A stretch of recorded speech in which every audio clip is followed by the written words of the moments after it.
ভিডিওটা একেবারেই টানবেন না, আগে একটু দেখেন না কি মজার খাবার বানাচ্ছি, জিভে জল চলে আসবে। তো যারা যারা ভিডিওটি দেখছেন এতক্ষণ মনে হয় বুঝেই যাচ্ছেন যে আমি কি বানাবো আর এত আয়োজন কেন। অফিসে আমাদের বিকেলে সবাই আমরা একসাথে নাস্তা করি। তো আজকে যেহেতু ঝুম বৃষ্টি, তো বৃষ্টি আমার অনেক ভালো লাগে, কার কার ভালো লাগে অবশ্যই কমেন্ট করে জানাবেন। বৃষ্টির মধ্যে হচ্ছে এমডি স্যার বলল যে উনি ঝালমুড়ি খাবে, তো আমরা সবাই ঝালমুড়ি বানাচ্ছিলাম। আমি কুটাকুটিটা একটু ভালো পারি, তাই সবাই আমাকে দিয়ে একটু কুটাকুটি করায়। আর হচ্ছে আমার অফিস কলিগ পপি, সে হচ্ছে খুব ভালো মাখাতে পারে, ওকে দিয়ে সবসময় মাখানোর কাজ করানো হয়। তো কার কার হচ্ছে ঝালমুড়ি পছন্দ অবশ্যই কমেন্ট করে জানাবেন। এত মজা ছিল, এত মজা ছিল কি বলবো, যে মানে পপির হাতের ঝালমুড়ি তো অসাধারণ।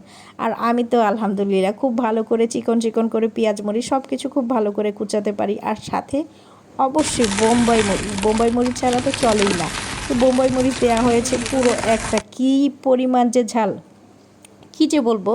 খেয়েছি বিকেলবেলা, বাট এখন আমি রাত 12টা বাজে ভয়েস দিচ্ছি কিন্তু আমার জিভে জল চলে আসছে। কার কার ঝালমুড়ি পছন্দ অবশ্যই কমেন্ট করে জানাবেন।